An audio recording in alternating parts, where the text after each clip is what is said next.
So I want to introduce Amy to you, and we're going to dive in. Amy and I have a whole bunch of conversation we want to have with each other. Amy Andersson is a world-renowned conductor and producer who has toured 22 countries performing opera, orchestra, and video game repertoire. She has appeared on The Late Show with Stephen Colbert, CBS Morning and Evening News, and has been featured in the Wall Street Journal. Amy Andersson premiered Women Warriors, The Voices of Change at the Lincoln Center in New York, where Earl and I were able to take in such a phenomenal experience. A critically acclaimed, one-of-a-kind production featuring the music of Hollywood's leading female composers. So, okay, enough of the formalities. Amy, welcome. Glad you're here. Go ahead and unmute yourself if you would, Amy, and we'll just kind of dive. Yes, Don. Hello, everybody. So everybody, this is Amy, and I don't know, Amy, how many years I've known you, 5 years, 6 years? Do you have any guess, Amy? I think it's been 10 years. Oh, wow. Okay. Well, you okay. You can, wow. Okay. I think I had my first life regression in 2011. Okay. You would remember better than I would. So it's been 10 years. Perfect. Well, I am thrilled that you're here. So maybe, Amy, let's just start there and you and I just dialogue. So maybe let's start with this. Here's the first question, Amy, that pops in my mind. At what point in your life, Amy, did you realize that music was a passion for you? How far back in your life does that go? Probably to the age of 7. Ah, what do you remember about that at the age of 7? Well, I remember at the age of 6, I wanted to take piano lessons. And my mom said, well, you can't start until you're 7 because we know a teacher and she doesn't take students until they're 7. And I would throw myself on the floor and just cry and scream and cry. And I'd say, I want to take piano lessons. I want to take piano lessons. And so we had to wait until I was 7, but it was a really big deal for me to take music lessons. Okay, interesting. And I know there's all kinds of pieces we're going to weave in here. So tell us a little bit more about music, Amy, as your life purpose. How did that, flow from age 6 or 7? Where did that lead you? Just share with us so we get a flavor of where did that take you, that passion for music? Right. Well, I mean, I spent hours and hours practicing the piano, and I spent a lot of alone time and started composing around the age of 10. I went to my piano teacher and I said, I have these songs and I don't know how to write it down. So she wrote them down. So I started composing at the age of 10 and 11. And I just felt music and piano and expressing myself was incredibly and powerful experience. And I was absolutely drawn to it. And I continued through my teen years to compose and to sing. And I had piano students and I taught piano.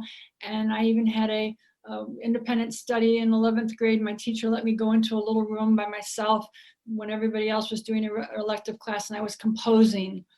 And I started at the community college in 11th grade, taking a composition class and trying to do, I was in a smaller Midwestern town and there wasn't a lot of things available.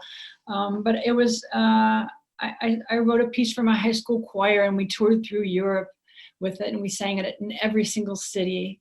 And I started composing for small ensembles and then started conducting for the small ensembles. And it was always there, and it's been my purpose. I'm absolutely sure. It just, I never questioned. So probably, and this might not resonate for you, Amy. I don't think you and I have talked a lot about soul archetype, but everybody, as you listen to Amy,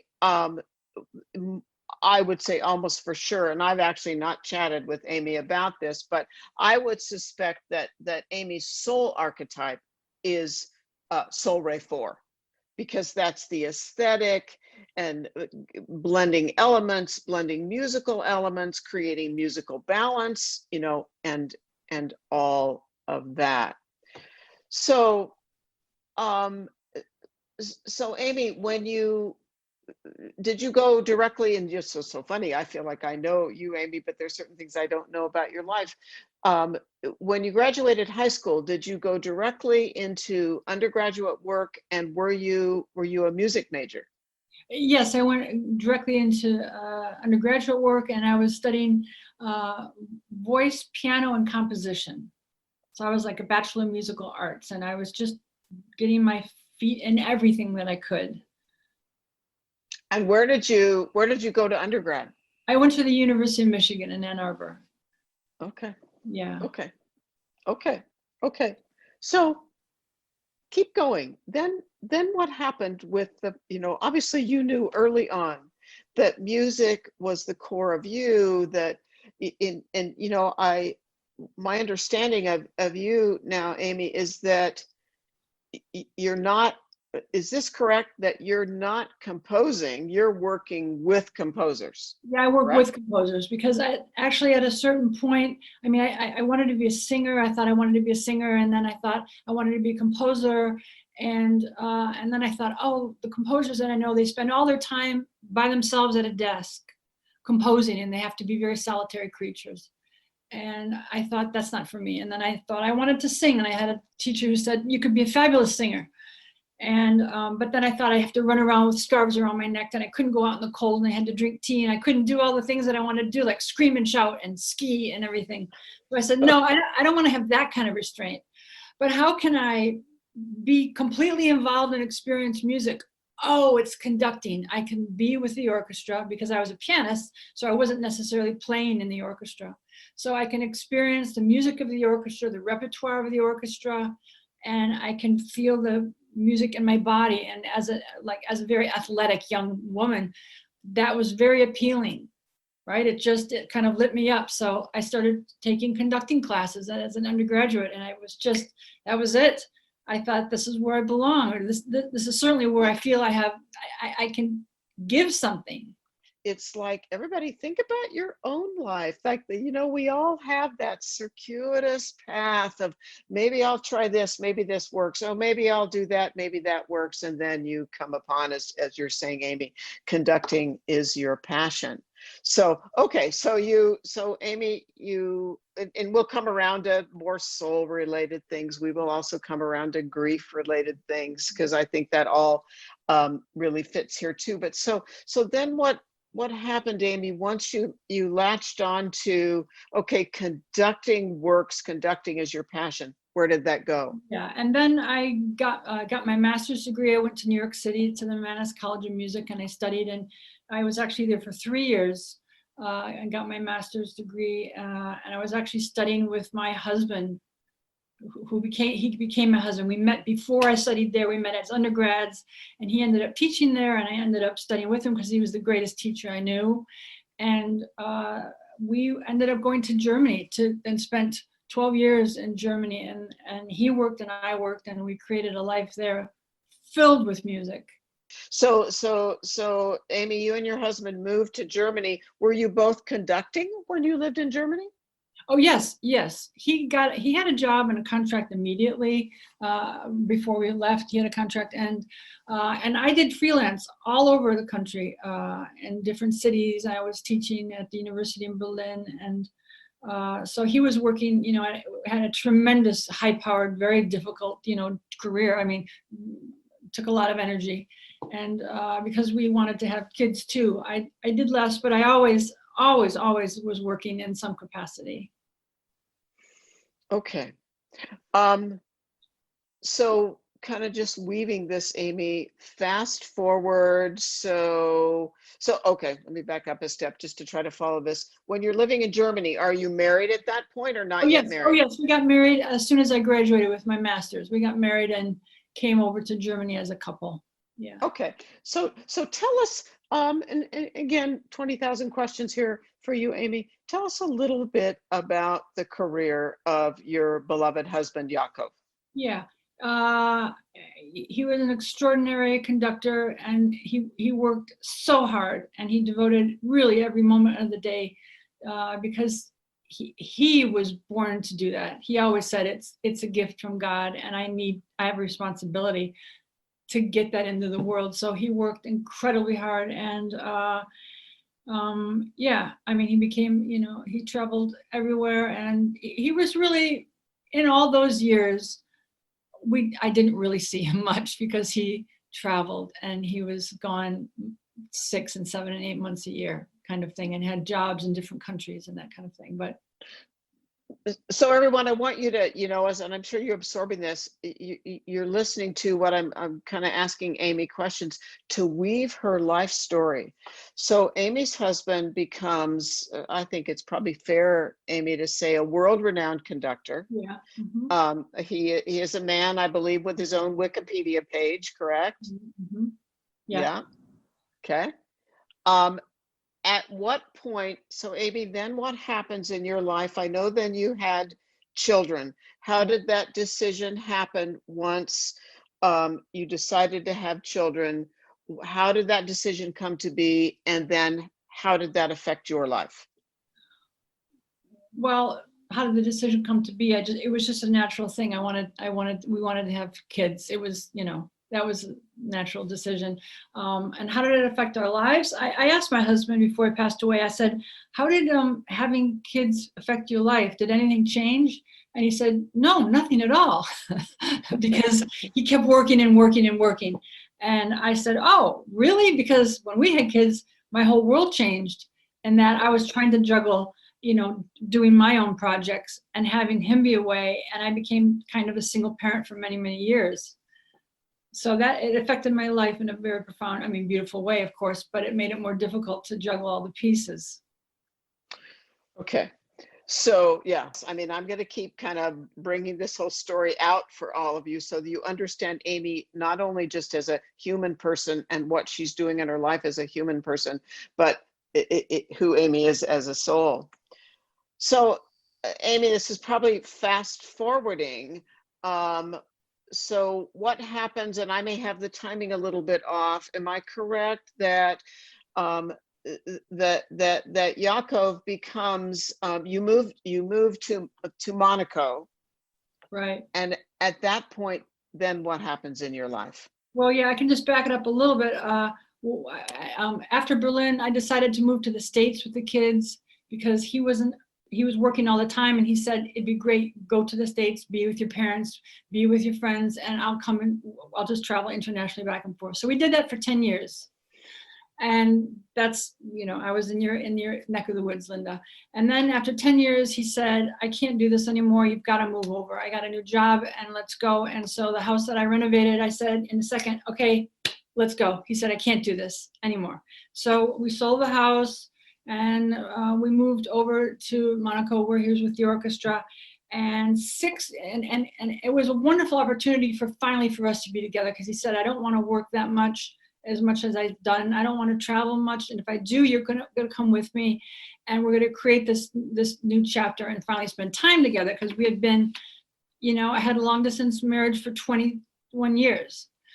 And we got to Monaco, and 6 weeks after we got there, and I was hanging things on the wall and banging nails and making a home, he was diagnosed with fatal, incurable cancer.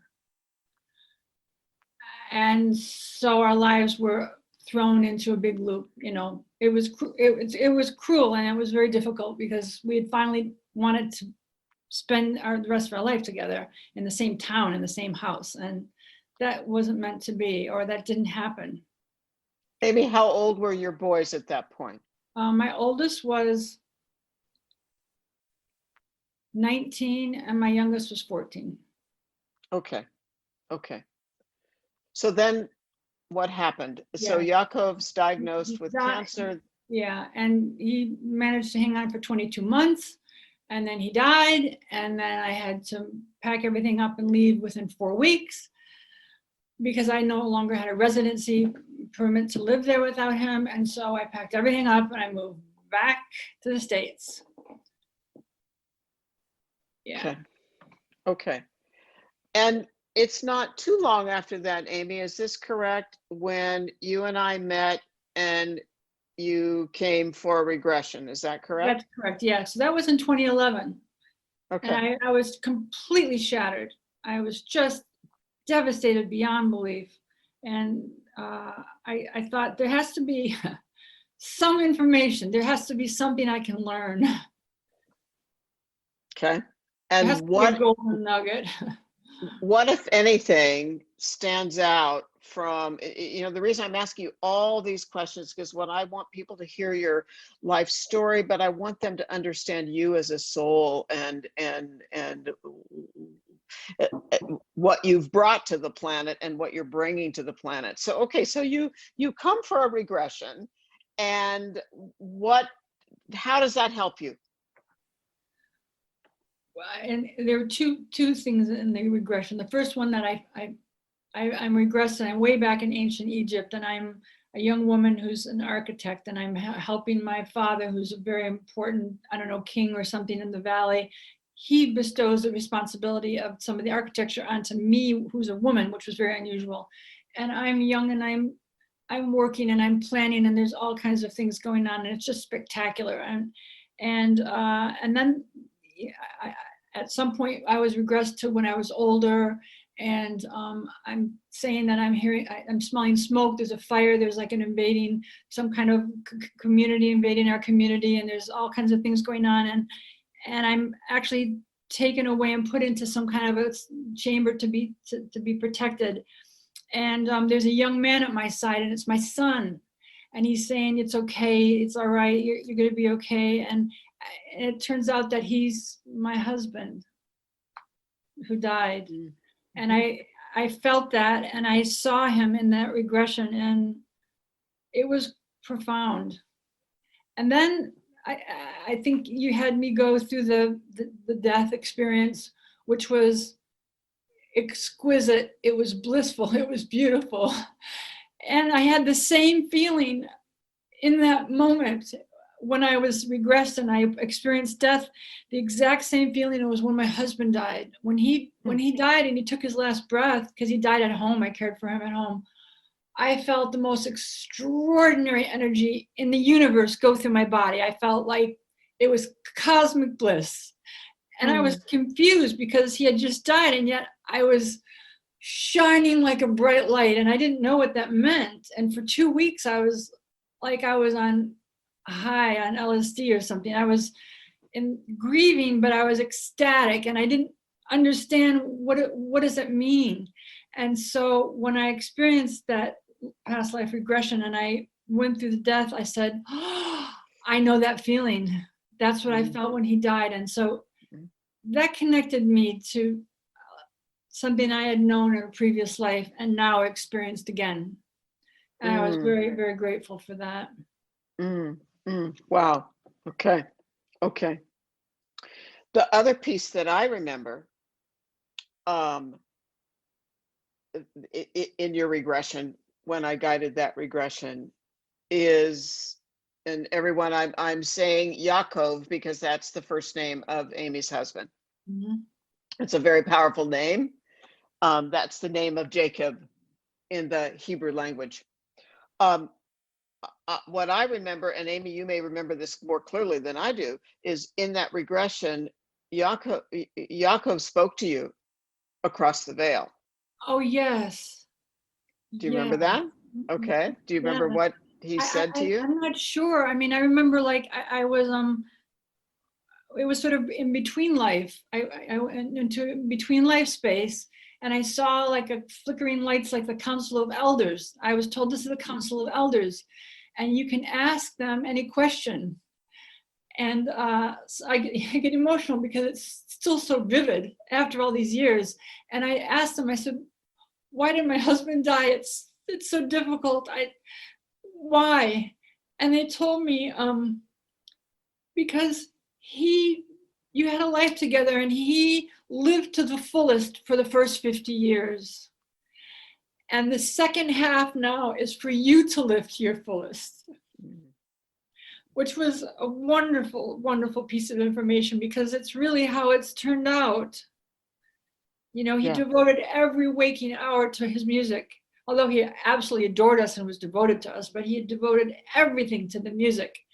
Mhm. And now I have had a very different life because I've learned to try to fulfill all the things I think I need to do because I And, can and now.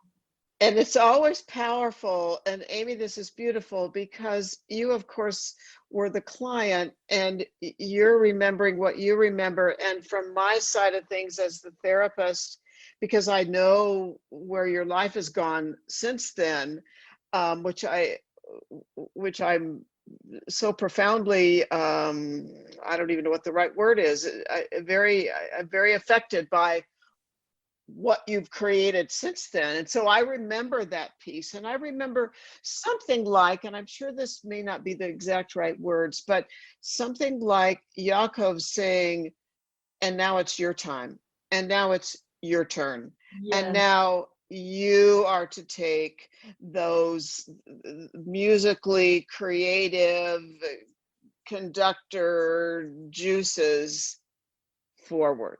yeah, Yeah. yeah. So, tell us a bit. I know we'll jump around and go back and forth, but I want everyone to hear more also about your projects and your work. And I realize COVID's probably gotten in the way, and to some extent. But tell us what you've been doing, with your music, with your conducting, with yeah, with the phenomenal composers you're working with. Tell us Right. about that. Well, I had in 2017, I mean, I was touring for like 2 years internationally with this program conducting, and I did it 2 years exactly, and I decided enough is enough. I'm working for somebody else. I'm working for this large organization. I wanted to do my own thing. So I in 2017, it was in January, I said to myself, I'm going to create an orchestra and we're going to do programs that are socially relevant and culturally relevant. And so I created an orchestra in New York, and I did a concert honoring immigration and immigrants to this country. And it was at Carnegie Hall. You were there, right? I Yeah, was, yeah. concert honoring immigrants, and it was a wonderful success and brought me great gratification. And after that was done, I woke up one morning with no, actually, I read an article about Fannie Lou Hamer. That was in October of I'm forgetting the dates now. October of 2017. I had just finished Carnegie Hall, and it was the end of October, and I read an article about Fannie Lou Hamer, who was a voting rights and civil rights activist. And I saw her testimony on YouTube, and she went to register to vote in Mississippi in 1962. And she tried to register to vote, and she was arrested by police and thrown in jail and brutally beaten and told, people like you don't vote in Mississippi. And I was so compelled by her strength and her bravery and her testimony to go on live television 2 years later in 1964 and name her accusers and say, these policemen, they beat me, they arrested me.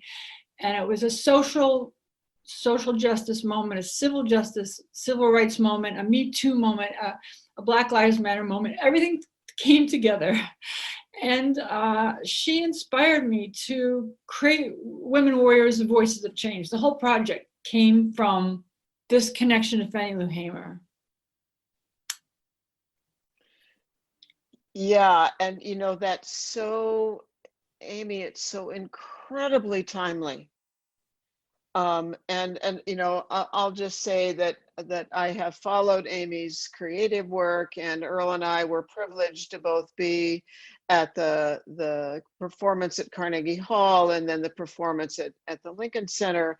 But Amy's work and your guidance, Amy, in my opinion, I would assume you see it this way too, is these projects that are cutting edge what our culture needs, and cutting edge, just like that first slide I showed in class tonight, of let the healing begin, because we have problems with the treatment of immigrants. We have issues with the treatment of, the Black Lives Matter but not just Black lives, Latino lives, Indigenous lives. And Right. so Amy, where, I don't know, it's crazy to ask you these questions, and there's so much going on in terms of creating projects. So Fannie Lou Hamer's life was the inspiration.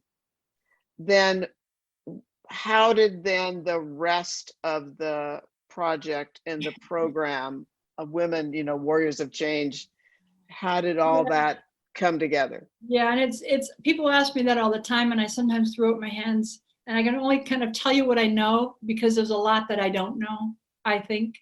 But I was just struck by her story, and some days later, I woke up at 4:00 in the morning, which is like the magic hour when I wake up and great ideas come to mind. And I woke up and I just sort of heard the words, "Women warriors, the voices of change." And I said, wow, that's something. Women warriors, the voices of change. And I thought, I like that. Okay, I'm going to just remember that. So I woke up the next day and was thinking about it. And I just felt like it came right into my head. And I started thinking about Fannie Lou Hamer and her strength and her testimony. And I thought, whose shoulders does she stand upon? And I started looking online and reading articles and researching history. And I started going through hundreds and hundreds of years of women's history. And I went all the way back to the 13th century and discovered women who were building in medieval Europe schools for girls, and women who were speaking out against the slave trade in the 15th century. And I discovered, there were hundreds and hundreds of women, but I let my intuition guide me, and I'd look through these lists of women in the 16th century, and I would just sort of let my eyes guide me, and boom, I'd find somebody. And I'd pick her out and I'd say, she's there for a reason. And how does she relate to the one previous? And how does she relate to the one after her? And I put this timeline together of women in the very first part of the show, from the 13th century to 1960. And I would tell Fannie Lou, I took Fannie Lou Hamer's picture and I put her on my desktop. And I'd open my computer every morning and say, Fannie Lou Hamer, we've got to do this. I was like, this is so silly, but I actually promised her. I said, Fannie Lou, I'll never, ever forget your voice. I'll never forget your strength. I don't know what this means, but I've got Women Warriors of Voices of Change, and let's do it. So I started putting together this narrative, and then I started creating different chapters. I always say, I'm not sure how I did it. Fannie Lou guided me, and I would just trust that she's going to tell me what to do or show me what to do or something. And so I created 12 different chapters, and there's women who are taking off their veils in Iran. We had a child who was almost sold into marriage from Afghanistan. We featured climate activists, environmental activists, and it's an extensive program. But I actually ended up creating a documentary film. Who am I? I've never created that before, but it happened. I started putting pictures together, and I started hearing music. And I say the project created itself. I was just guiding it, and I used my intuition when I did it. And I worked 2 years on it. I worked every single day, 7 days a week, sometimes 14 hours a day. And my son was like, what are you doing? And I said, don't even ask. I can't even explain it. But I knew that somehow I had to give birth to this. It was very important. And I totally trusted that what I was doing had some type of really big value, human value. And it really was never about me. It was about all these women I had discovered, and it was about amplifying their voices and raising them back into the light. And I felt in servitude to them. I felt like I really had to do justice to their lives, these women who have been forgotten in history and who have been ignored. And many of the people featured in the documentary, you probably didn't even know, right? You hadn't heard about. Yeah. And so I brought these women who sacrificed so much for social justice and for voting rights and for human rights and for women's rights. I brought them to life because I felt them calling. I felt them calling, and I felt Fannie Lou just telling me, go. Yeah, and I love how candid you're being, Amy, because what you're, in my opinion, Amy, what you're talking about is what we're in the midst of right now in terms of planetary change, soul level change. You know, as you're talking about this and you're guided, Amy, and let me see if I can get this to link up so it doesn't sound so disjointed, but you know, what we're experiencing right now is the sanity of balance of culture and these souls that have affected our planet that go back hundreds, if not thousands of years. And I think, you know, what you're saying, Amy, is these souls have been speaking through you.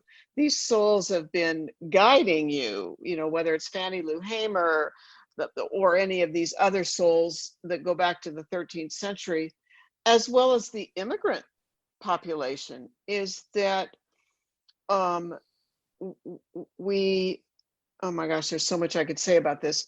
We've gotten out of balance, sadly, with this notion of this narrow group of people that have this color of skin, this gender, this attitude, this belief structure. These are the right people. These are the, we should listen only to this group. And we should ignore all these other groups of people, whether they're immigrants or women or people of color or indigenous people.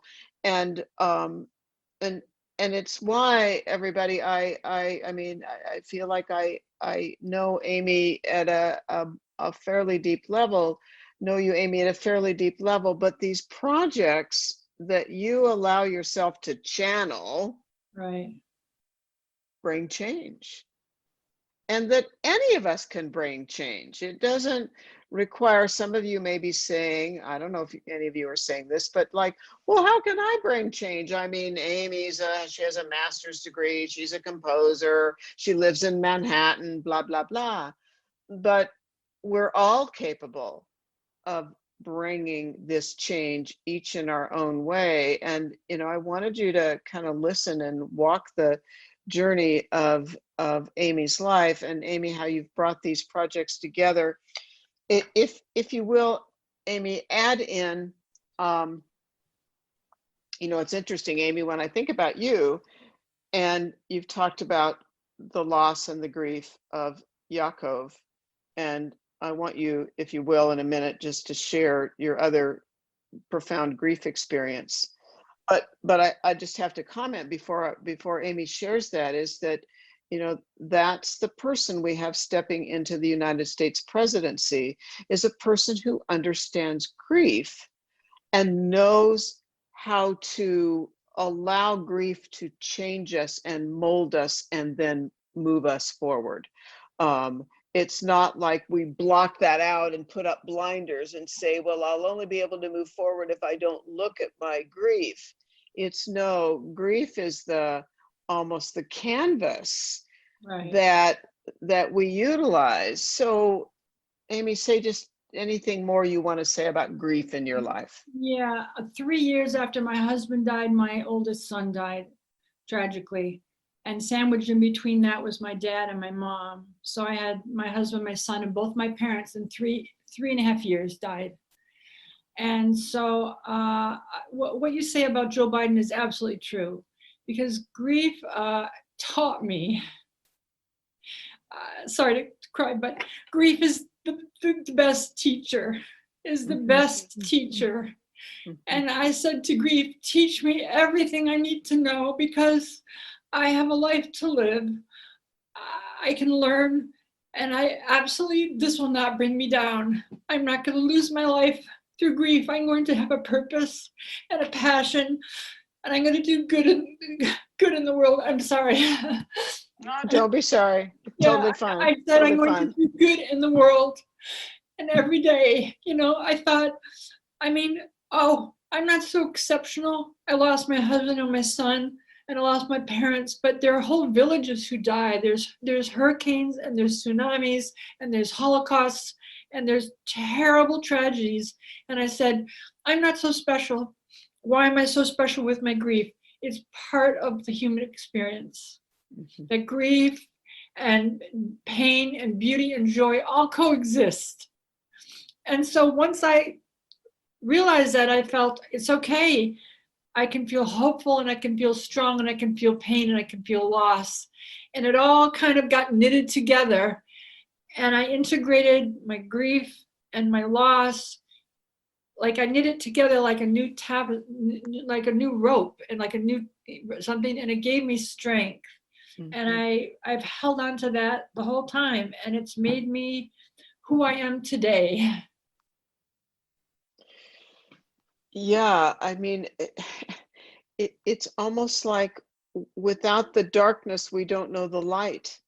Right. And there was a beautiful quote yesterday, and I can't quote it. It's a Martin Luther King quote that I saw all over the internet yesterday. But we have to let the darkness lead us back to the light, because if we just stay in the darkness, which I think is, I hazard to say, I think that's where the United States has been administratively for the last 4 years. And yet the grief and loss leads us forward. It's almost like, what's the phrase that a lot of older people, what doesn't kill you will make you stronger. Yeah. And I think, yeah. Go ahead. I just said to myself, I'm not going to turn away from my grief. I'm not going to turn away from my pain. I'm going to look right in the face of this terrible, terrible loss, and learn something. I mean, it changed. I mean, I understand Joe Biden. I completely understand his pain, and it makes him who he is. And my loss has made me who I am. I mean, well, it's made me better than what I was before. I've always been who I am, but it just, I hate to use this hand, it flavored my life, right? It changed my life. And I just draw on that to give me real determination and power. And so that fueled my 2 years of endless work at my computer, at my dining room table, all by myself, every single day, 7 days a week. I was determined that somehow I had to create this show. I had to bring this to the world. And I mean, sometimes I would just cry and I'd say, I'm so tired, I can't do this. I'm exhausted. I don't see my friends. I don't go out. I don't do anything. I'm just obsessed with this project. But it gave me that strength came from my losses. And it just made me like so determined that I said, I'll never give up. I don't know what this is about, but I'm not letting go of this. And that came from my resolve just to live beyond the losses and to make a life without my husband. Right?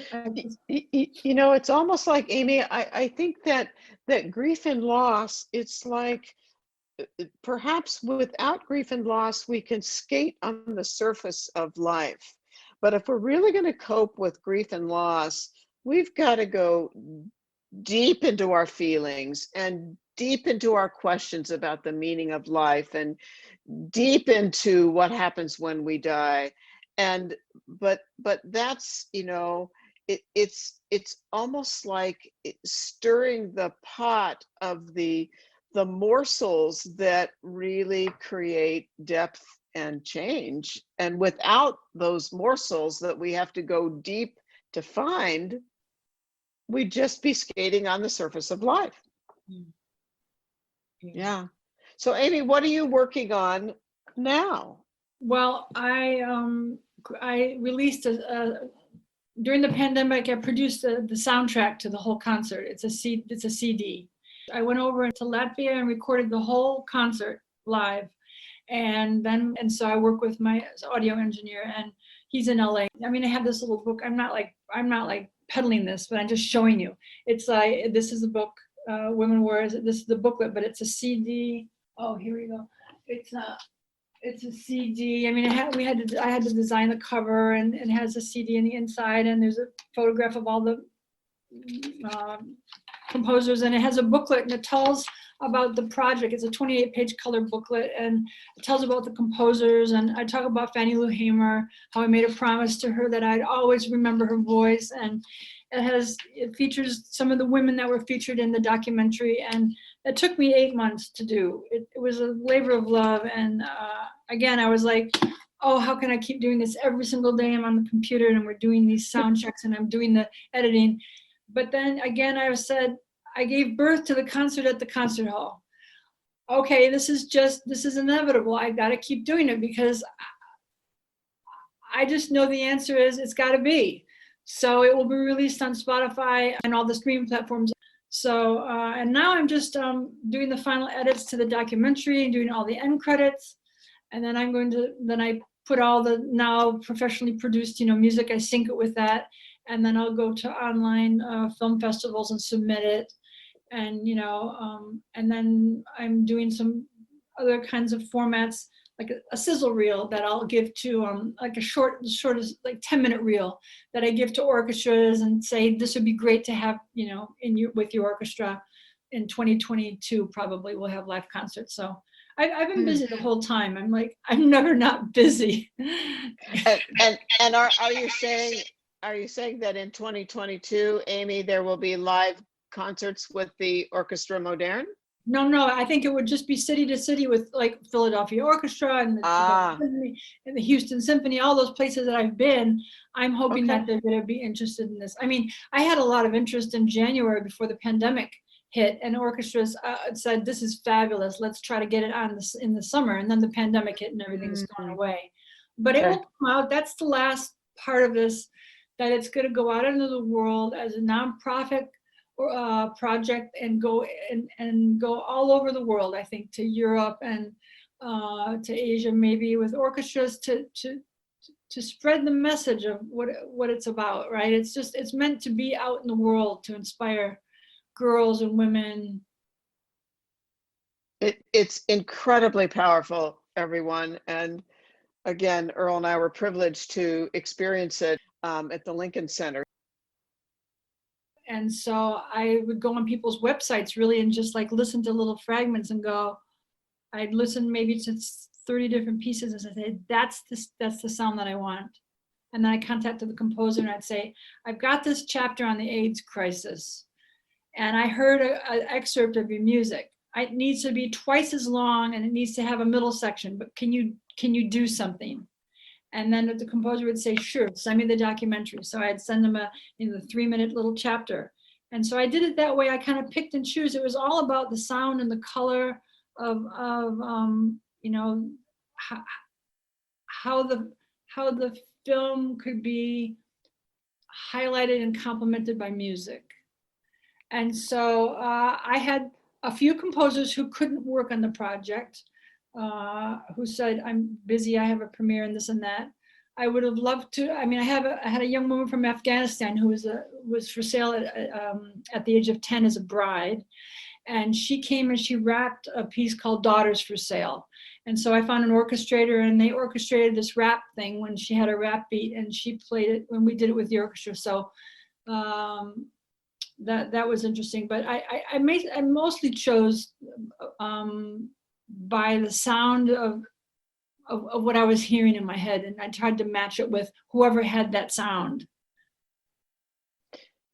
Yeah, it's like, in my opinion, Amy, you allow yourself to just let your intuition, let yourself be guided.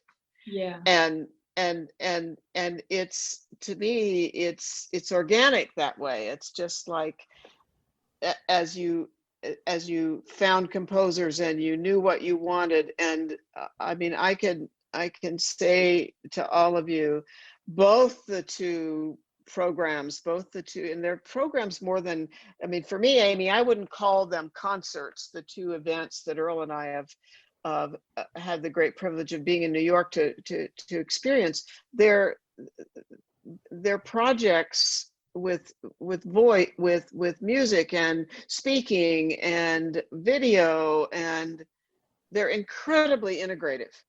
And you've just let yourself, I think, Amy, be guided. That's my take. Yeah, I always say that like everything that I do is 90% intuition in my whole life. I mean, like everything. I I just listen and then I do it. I can't logic. When I sit and I try to be really logical for certain things, it interferes with the whole process. And I say, what am I doing? I mean, and I rarely do that. I mean, even with like medical issues, everything's intuitive. I mean, like even decisions about medical things, it's all intuitive. I mean, I don't know any other way. I have to trust it. And when I don't trust it, I get in trouble. I've learned the hard way. So I would guess, and I realize you and I, Amy, haven't talked a lot about this 7 possible archetypes and how our soul is one of those 7 archetypes. But everybody, as you hear what Amy's saying, and I know I said earlier, I'm fairly sure, almost positive, that Amy is a number 4 archetype, and the 4th archetype, Amy, is first of all, the 4th archetype is primarily right. It's not that there isn't some left brain component, but the archetype number 4, or Ray number 4, it's another way you can label it, is primarily right-brained versus left-brained. Right. And right. and anyone who is capably, how can I say this, capably aesthetic, people in the entertainment industry, people in the music industry, capable chefs, capable people who do feng shui very well. It's the merging and blending of elements from a right-brained perspective. And I think everybody, that's really what Amy just said to us. It's like, if she gets stuck in her left brain, it's like it just bogs the whole process down. And when you allow, Amy, your right brain to just lead you and guide you, and this feels right, this doesn't feel right, and it's not like the left brain isn't serving a valuable purpose, but I think that's what you're talking about. Absolutely. Yeah. Okay. So when we come into body, as a rather evolved soul, we're still going to have karma to balance, but we're going to be bringing forward dharma, or what we've accomplished as a soul in the past. And it's like, I mean, I think you, Amy, but I also think, I mean, everybody knows that I follow Joe Biden very, very closely, and there's all kinds of reasons for that. But let's take Joe Biden for a second as an example, and then Amy, you may have comments to add in. So what do we know about Joe Biden? Well, we know that Joe Biden is either the youngest or close to the youngest person who ever became a senator. I want to say, I think he was 27 years old when he became a senator. And Joe Biden has wanted to be president for probably 30 years or 40 years or whatever. And think of the roadblocks. And just, not like it has to just be about this one person, Joe Biden, but think about the roadblocks for Joe Biden. His wife and baby daughter die when he's just been elected as senator for the very first time. He wants to cast that aside and say, no, I'm not going to become a senator because now I've got to take care of my 2 living sons because my wife and daughter just died. And other politicians convinced him, no, he could do both. So he went on to do both. And he served, I think it's 36 years in the Senate, obviously 8 years as vice president. But of course, 5 years ago, Joe Biden's beloved oldest son, a man who was also very capable and had a lot of political capability and aspirations, Joe Biden's older son dies. And so here's Joe Biden at the age of 78. I guess I would say, I'm sure he's had many dreams in his life, but to accomplish his dream of becoming president of the United States at 78 years old, well, that's to me a prime example of karma and dharma. It's like Joe had karma to clean up. He may still, he probably does, still has karma to clean up, but Joe is also bringing his dharma, his compassion, his resolve, his resilience, Well, I see that, Amy, in your life Mhm. as well, that of course, if we came into body, we probably had karma still to clean up, but we're also bringing our dharma. So I don't know, Amy, do you want to add anything to that? Oh, no, I think that's very true. I mean, I sometimes, I mean, I've had some unbelievable situations where I've had to muster so much strength to marshal so many forces to do certain things. And it just comes out of me like a lion. And I think, my gosh, how did I do that? And it's just, it's the Dharma coming forth, I'm sure. Yeah. I mean, I don't see that exhibited with my other three siblings. Uh, they have their own things, strengths, but it's something it came with me. I can only just, I wasn't taught that. No, I would agree. I would agree, Amy, that makes total sense. And, I always say, because I think it's a really important caveat to add in, that, just because, you learn about Amy's life, or you learn about Joe Biden's life, or anybody else's life, there are all kinds of ways to bring our Dharma forward in very simple, ways that don't have to be magnanimous or out in the public arena. And I think it's all too easy for us as humans to say, well, I've not accomplished that much. It's not about accomplishing that much. It's about letting your heart take you, where it takes you. Um, Amy, where can they find the CD? If you go to the website, Women Warriors, the Voices of Change.com. Okay. Women Right. Warriors, the Voices of Yeah. Change. And if you click that on, you'll see there's photographs from the concert, and there's a lot about the project, and then it says CD available, and you click it on, and it's nonprofit. I mean, I'm the one who's filling the orders. Everything goes directly to a 501c3 and it's in an authorized account, in a bank account that's only for that. And it's basically you're making a donation, and then I send the CD. I include a concert poster. Did I send one to you, Linda? Did I send one to you? I don't think so. I don't know. I should. Yeah. Anyways, Okay. and so I send it out, and you'll get it within 2 weeks. And the booklet's nice because it talks all about the project and the women who are featured, and so it's fun. I mean, it will come out on, streaming. You can, like, I don't do that kind of stuff, but you can, like, buy, I guess you stream it, or you get it, you download it or whatever from Spotify. You pay 99 cents or something. I'm not sure how that works, but the CD is nice to have, though, because of the booklet, and you understand what you're listening to. It's not just title number 6, build peace. Oh, there's a little description about Palestinian and Israeli women who are working to start the peace process in the Middle East, right? And there's a little photograph of them with their banners, and you saw that in the production at the live concert. So the booklet's really nice because it gives you a deeper understanding of what these women are doing all around the world. Well, and I think that's just the point, and that's why I wasn't exactly calling it a concert, because it's a teaching.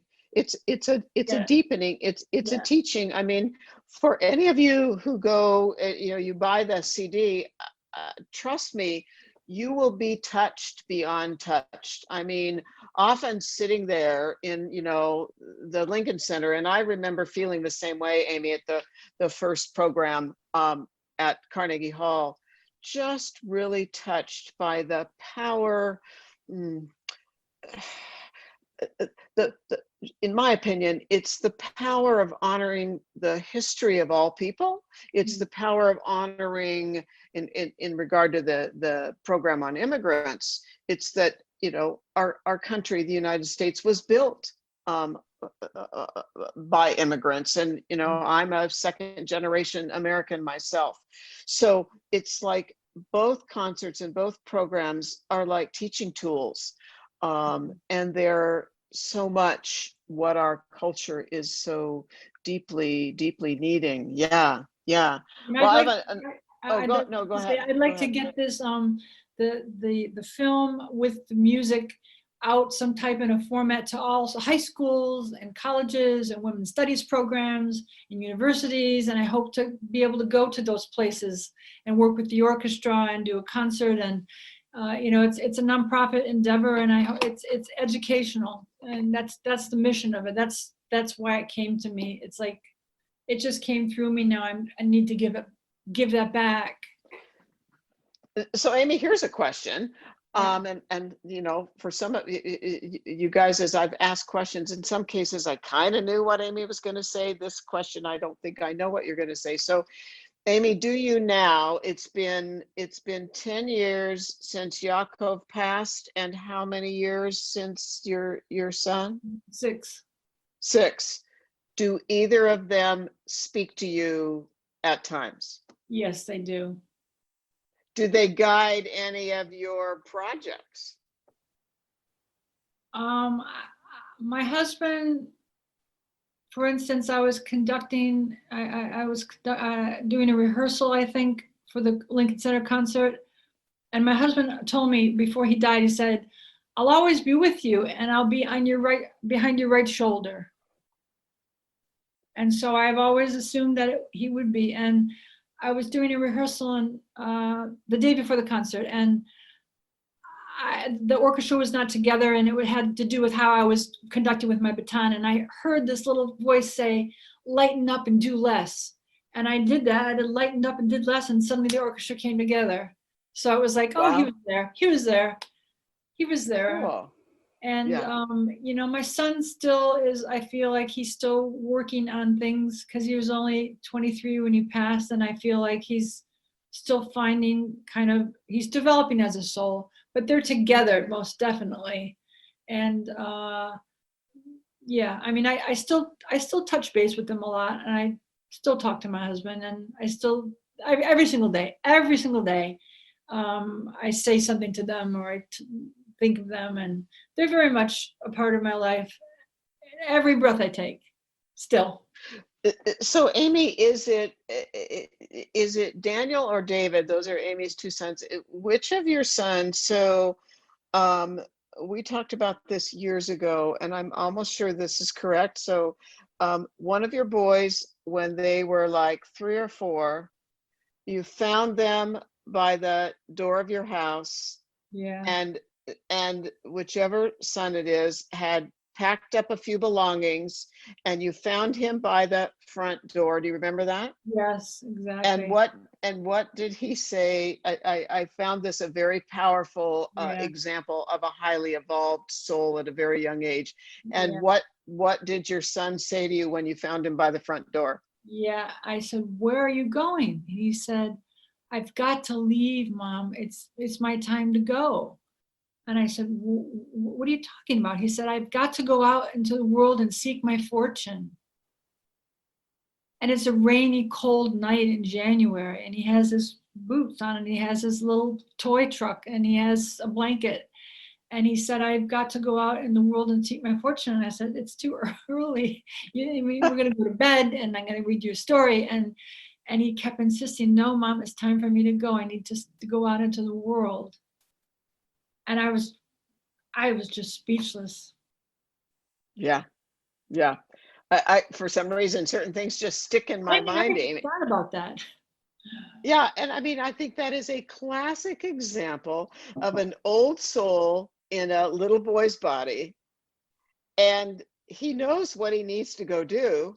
Obviously, it's not yet time, and you have to be the mom to say, "Of course not. You're not going out into the cold January night."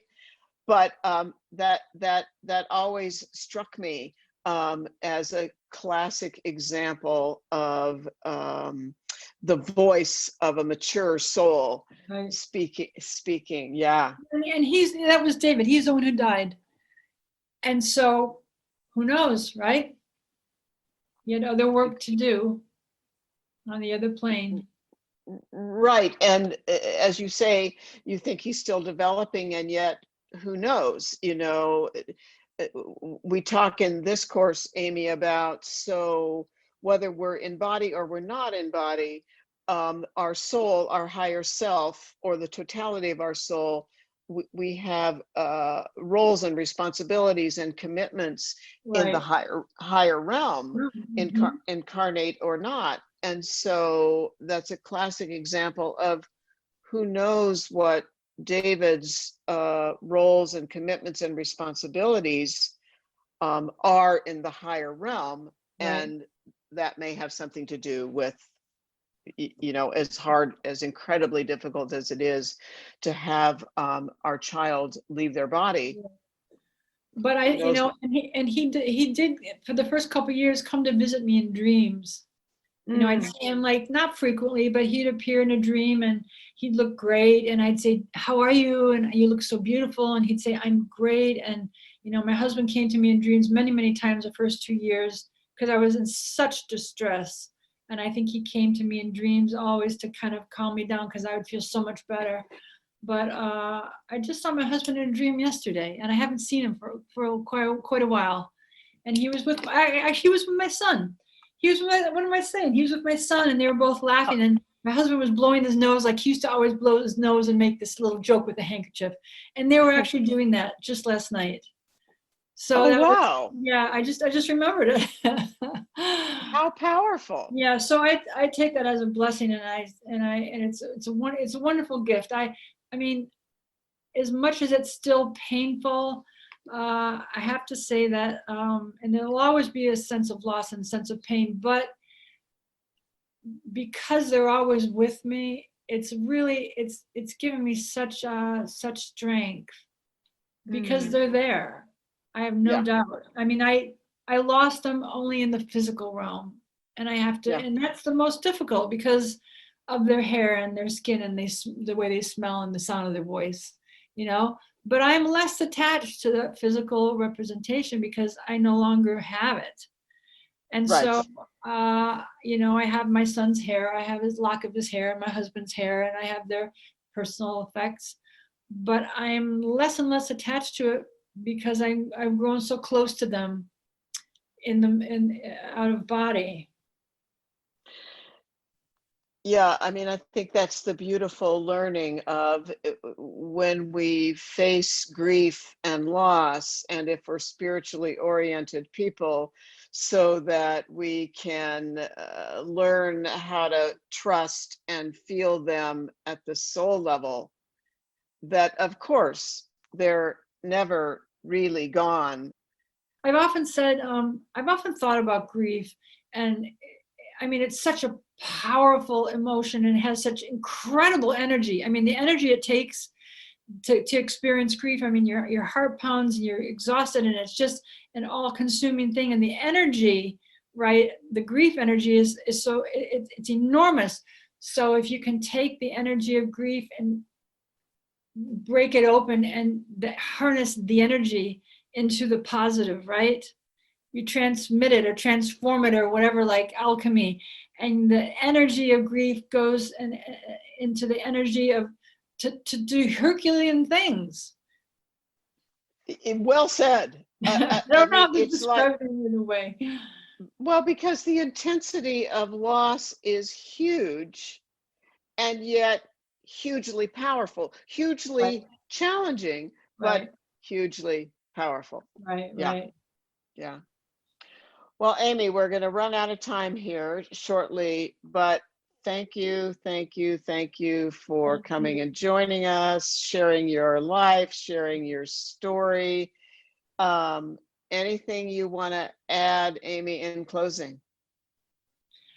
No, just gratitude and thanks. And it was a great honor to be with all of you tonight. Thank you so much for your presence and your heart. Thank you, Linda. And say hello to Oh, Earl. I will absolutely do that. And we're hoping when COVID frees itself, which that will happen, we will be getting back to New York and get to go hang out with you, Amy, and just, you know, just share how life is going. But thank you so very Thank much you. for Thank you. Thank sharing you. yourself. Thank Thank you. you. Thank you. Take good care. Thank Take you. good care. Bye.